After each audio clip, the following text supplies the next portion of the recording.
হজ এমন একটা জিনিস, এটাকে আমরা যেভাবেই ঠেলে দিলে পারি না। ইসলামের স্তম্ভ কয়টি? কথা বলেন কয়টি? এই পাঁচটাতে যদি একটা বাদ দেই তাহলে আমি পরিপূর্ণ ইসলাম মানলাম? কথা বলেন মানলাম? তাহলে এক নাম্বার হচ্ছে ঈমান। এক নাম্বার কি? ঈমান। এরপর আসেন কি? সালাত মানে নামাজ। সালাত, এই সালাত আগে ঈমান আনতে হবে, তারপরে সালাত আদায় করতে হবে। এরপর হচ্ছে রোজা, এরপর কি এভাবে, এরপর হচ্ছে যাকাত, এরপর হজ। কিন্তু হাদিসের মধ্যে সবার লাস্ট আছে ওয়াল হজ্জি ওয়া সাওমি রমাযান। এমন ইসলামের স্তম্ভ পাঁচটির ভিতরে যদি কেউ একটা আমরা না মানি, একটা যদি না মানি, তাহলে কেউ যদি বলে আমি ইসলাম মানি, তাহলে এর চেয়ে বোকামি আর কিছু হতে পারে না। আল্লাহর কাছে দোয়া করতে হবে, ইস্তিগফার পড়তে হবে, কাঁদাকাটি করতে হবে। আল্লাহ আমাকে তো হজ করার তৌফিক দাও নাই, আল্লাহ তাআলা আমাকে বাইতুল্লাহ সবযুগ হইলো আমাকে জিয়ারত নসিব করে দাও। আল্লাহ কি পারে কি পারে না? কথা বলেন পারে কি পারে না? আল্লাহর কাছে আমরা আমরা চাইতে পারি না, এজন্য আল্লাহ তাআলা আমাদেরকে দেন না। তাহলে আমরা হজ করার তৌফিক আছে, অনেক মানুষ হজ করে কিন্তু হজের নিয়ম কারণ জানে না। একজন মুআল্লিম থাকে, এক একজন গ্রুপে 10 জন 15 জন করার পরে এক একজন মুআল্লিম থাকে। ওই মুআল্লিমরা শুধু আপনাকে কোন জায়গায় কি দোয়া পড়তে হয় এটা পাঠ করাবে, শিখাবে। যদি আমি নিজে না পারি তাহলে আরেকজনে পাঠ করলে কি হবে? নিজের কাজ নিজে করতে হবে। হ্যাঁ, এই 7টা চক্কর যখন আপনি দিতে থাকবেন, দিয়ে দেওয়ার মতো যদি এর থেকে একটা চক্কর আবার বাদ যায় তাহলে আবার কি হজ পরিপূর্ণ হইছে? সাফা মারওয়া সাই করতে হবে, মুজদালিফা যাইতে হবে, আরাফাতের ময়দানে যেতে হবে, নবীজির রওজা জিয়ারত করতে হবে। আবার অনেক মুসলমান আছে নামদারি, যে মক্কায় গেলে আর মদিনা শরীফ যাওয়া লাগে না। যদি বলি নাউযুবিল্লাহ। তাহলে আল্লাহর হাবিবের কারণে গোটা পৃথিবীটা আল্লাহ তাআলা ওয়াকফ করে দিয়েছেন। এই গোটা পৃথিবীটা আল্লাহ তাআলা সৃষ্টি করেছেন একমাত্র আপনার আমার নবীর কারণে। কি না অন্য কিছু আছে এখানে?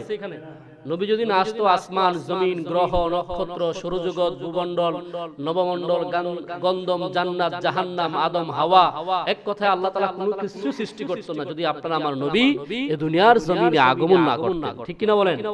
তাহলে সেই নবী ইসলামের স্তম্ভ দিয়েছে 5টা। এখন আমি যদি মানি 3টা তাহলে হবে না। তাহলে আমি কি করলাম? ঈমান আনলাম। ঈমান আনার পরে ঈমানের দায়িত্ব লা ইলাহা ইল্লাল্লাহ মুহাম্মাদুর রাসূলুল্লাহ। তা হাদিস শরীফে আছে লা ইলাহা ইল্লাল্লাহ ফাদাখালাল জান্নাহ। যে ব্যক্তি কালিমা তাইয়্যিবা তার জবানে পাঠ করবে, অন্তরে বিশ্বাস করবে, আমলে কাজে পরিণত করবে, তার জন্য ফাদাখালাল জান্নাহ।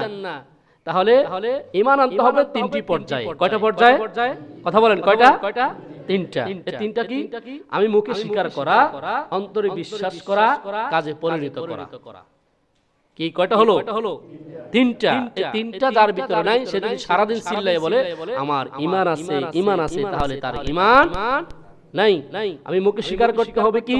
এক আল্লাহ ছাড়া কোনো ইলাহ নাই, আল্লাহ ছাড়া কোনো মাবুদ নাই, হযরত মুহাম্মদ সাল্লাল্লাহু আলাইহি সাল্লাম আল্লাহ তাআলার প্রেরিত বান্দা ও রাসূল। কি বলেন? তাহলে এটা স্বীকৃতি দিতে হলে আমাকে অন্তরে বিশ্বাস করতে হবে, অন্তরে এই দুইটা সমন্বয় করে কাজে আমলে কাজে পরিণত করতে হবে। তাহলে সে ব্যক্তি বলবে ঈমান। সেই কাজটা হবে কি? ঈমান। এবং ঈমান ছাড়া যদি নামাজ পড়ি, নামাজ হবে? ঈমান ছাড়া রোজা রাখি, যাকাত দেই, পর্দা করি, এক কথায় কোন কাজ যদি আমি ইসলামের করতে যাই শরীয়ত সম্মত আগে ঈমান লাগবে কি? ঈমান। আমি কুরবানি দিতেছি, আমার ভিতরে ঈমান নাই, কি হবে? কথা বলেন হবে? হজের একটা অংশ হলো কুরবানি করা। হজের একটা অংশ কি? কথা বলেন কুরবানি করা। যখন যেদিন হজ হবে, হজের দিনে হজ করার পরে এখানে আমি কুরবানি করতে হবে আল্লাহর সন্তুষ্টির উদ্দেশ্যে। কার সন্তুষ্ট? আল্লাহ তাআলার নৈকট্য হাসিলের জন্য আমরা কুরবানি করি বছরে একবার। কত হাজার কোটি পশু আল্লাহর রাস্তায় কুরবানি হয়ে যায়। যখন তারা আর পারে না, আল্লাহর কাছে কথা বলে, আল্লাহ ঠিক আছে আপনার বান্দারা তো আপনার রাস্তায় আমাকে আপনার জন্য কুরবানি করে দিয়েছে, আল্লাহর সাথে কথা বলতেছে একটা পশু। ঠিক আছে, তারা আমার কোনো আর দুঃখ থাকবে না, আমার কোনো আফসোস থাকবে না, তারা যত আমাকে বক্ষণ করার পরে যত আপনার শুকরিয়া আদায় করে আলহামদুলিল্লাহ, এটি আমার জীবন ধন্য। সুবহানাল্লাহ। আর কি চান? আর এই প্রত্যেকটা পশমে আল্লাহ তাআলা আপনাকে কুরবানি কবুল হলে প্রত্যেকটা পশমে আল্লাহ তাআলা আপনার আমার নেক ভরপুর করে দিতে থাকে। আর ফুলসরাতে যে ফুলটা আসবে, সাকুটা হবে, আল্লাহ তাআলা এর দ্বারা যত আমাকে আপনাকে পৌঁছে দেয়। কুরবানির গোশত এবং রক্ত আল্লাহর কাছে পৌঁছে না, আল্লাহর কাছে পৌঁছে এই কুরবানি করার বিনিময়ে আল্লাহর কাছে তাকওয়াবান হয়, ফরজগারি হয়, তাকওয়া অর্জনকারী হয়। জোরে বলি সুবহানাল্লাহ। তাহলে এই হজ আপনাকে আমাকে যদি তৌফিক থাকলে তো সবল অবস্থায় হজ করাটা ভালো। আমরা তো বৃদ্ধ অবস্থায় মনে করি হজ করলে ভালো না, সবল অবস্থায় যদি বৃদ্ধ অবস্থায় করি ওইখানে গেলে কিন্তু আসলে অটোমেটিকলি আল্লাহর একটা রহমতের জোর চলে, আপনার শরীরে শক্তি চলে আসে। আসলে আমি এত দুর্বল নিয়ে কিভাবে সাফা মারা যাব, মুজদালিফা যাব, আবার আরাফাতের ময়দানে আবার কেন 60টা চক্কর মারবো, শয়তান কিভাবে আবার পাথরকে নিক্ষেপ করা লাগে, কি এরকম আসলে নিয়ম কারণ আছে কিনা? নাই, আছে। হজর ফরজ কয়টা বলেন তো দেখি, হজর ফরজ কয়টা কি বলতে পারেন? এরপরে এই কাজগুলা, এই হজের ফরজগুলো আপনাকে আমাকে আদায় করতে হবে, এমন কি হজের ওয়াজিবগুলো আপনাকে আমাকে আদায় করতে হবে। আদায় যদি না করি তাহলে হজ অসম্পূর্ণ রয়ে গেছে, ঠিক না? তাহলে কোনো মানুষ যদি জুমার দিনে আসে, এটা পরিপূর্ণ তার হজের কবুলিয়তের, হজের সওয়াব দেওয়া হয়। যদি বলি সুবহানাল্লাহ। তাহলে এই দিনটাকে আমরা এমন ভাবে খেলায় খেলায় দুলায় দুলায় আমরা এটাকে বর্জন করে দিই, মন ছেলে যাই নলে না যাই। তাহলে ওদিকে কথা না বলি, আমরা ঈমান আনতে হবে। ঈমান আনার পরে আপনাকে আমাকে নামাজ পড়তে হবে। নামাজ, রোজা, হজ, যাকাত, এগুলো আমাদের একবারে দৈনন্দিন জীবনে রাখতে হবে।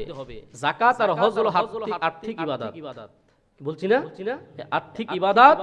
কোন মানুষ যদি থাকার পরেও যাকাত না দেয়, হজ না করে, তার আযাব কিন্তু অনিবার্য, পরকালে আল্লাহর কাজ করায় সে ভোগ করতে হবে।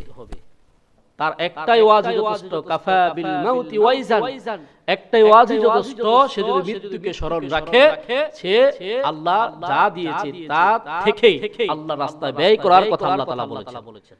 আল্লাহর রাস্তায় ব্যয় করার কথা বলেছে। আল্লাহর দেওয়া সম্পদ থেকে আমি আল্লাহর রাস্তায় ব্যয় করব। আল্লাহর দেওয়া সম্পদ থেকে আমি, আমার দেওয়া তৌফিক আছে, আমি আল্লাহ দিয়েছেন বিধায় আমি এই টাকা দিয়ে এই সহযোগিতা করে আল্লাহ তাআলা নবীজির রওজা জিয়ারত করব, হজ করব, আরাফাতের ময়দানে যাব, মুজদালিফা যাব, সাফা মারওয়া যাব। এটা আল্লাহ সন্তুষ্টির উদ্দেশ্য, মানুষকে দেখার উদ্দেশ্য নয়। তাহলে আমার উদ্দেশ্য থাকতে হবে একমাত্র কার জন্য? কথা বলেন, কার জন্য? আল্লাহর জন্য। আমরা আল্লাহর সন্তুষ্টির উদ্দেশ্য সবকিছু করি, কিন্তু আল্লাহর সন্তুষ্টির জন্য যদি কোনো কাজ, কোনো কিছু করতে চাই, আমরা মুখে বলি হ্যাঁ করা দরকার, কিন্তু যখন এখানে আর্থিক কিছু সহযোগিতা লাগে, কিন্তু আমরা দেওয়ার তৌফিক আছে, এরপর আমরা দিতে চাই না, আমরা বসে থাকি, ঠিক না? কথা বলেন কেন? বসে থাকি কিনা? এজন্য আল্লাহর এক এক গোলামকে আল্লাহ তাআলা এক একটা গুণ দিয়ে দুনিয়ার জমিনে সৃষ্টি করেছেন, পাঠিয়েছেন। যে কোনো এক সাইড দিয়ে আল্লাহ তাআলা তাকে পরিচালনা করে তার জীবন জিন্দেগিটা পার শেষ করে পরকাল সে গমন করবে। কারো জিন্দেগির সাথে, কারো গুণের সাথে কারো কোনো মিল পাওয়া যায়? কথা বলেন, পাওয়া যায়? পাওয়া যায় না। তদ্রূপ কারো দুনিয়ার মধ্যে গুণ কিন্তু জ্ঞান কিন্তু সবার এক, কারোটা ভালো কাজে ব্যবহার হয়, কারোটা খারাপ কাজে ব্যবহার হয়, কিন্তু যার যেই গুণ নিয়ে, এবিলিটি নিয়ে আল্লাহ তাআলা তাকে পরিচালনা করে তার দুনিয়ার জিন্দেগি শেষ করে আখিরাত গ্রহণ করার। এই গ্রহণ করার পরে আল্লাহ তাআলা যার যতটুকু পাপ অতটুকু তার শাস্তির ব্যবস্থা করে, আর যার যতটুকু নেক ততটুকু নেকের শান্তির ব্যবস্থা করে আল্লাহ তাআলা ফয়সালা দান করবে। এজন্য আল্লাহ তাআলার কাছে আমরা ফিরে আসতে হবে। এটা কি মিথ্যা? কথা বলেন, এটা কি মিথ্যা? আইনামা তাকুনু ইউদরিকুমুল মাউত ওয়ালাউ কুনতুম ফি বুরুজিন মুশাইয়াদা। আল্লাহ তাআলা বলেন, তুমি রাত প্রসাদে এমন যেমন অটলিকা থাকো না কেন, মৃত্যু অনিবার্য সময় মতো তোমাকে গ্রাস করবে, এত কোনো সন্দেহ? কথা বলেন, আছে? নাই। তাহলে ওই মৃত্যুর আগে আমাকে মৃত্যুর সম্বল, মৃত্যুর প্রস্তুতি আমাকে দুনিয়া থেকে আগাম তৈরি করতে হবে। সম্মানিত হাজরিন, বলতেছিলাম এই মৃত্যুর সময় জারি হওয়ার আগে আমাকে মৃত্যুর প্রস্তুতি যদি আমি গ্রহণ করি, আল্লাহ তাআলা কি আমার প্রতি খুশি হবেন না বেজার হবেন? কথা বলেন, খুশি হবে না বেজার হবেন? খুশি হবে।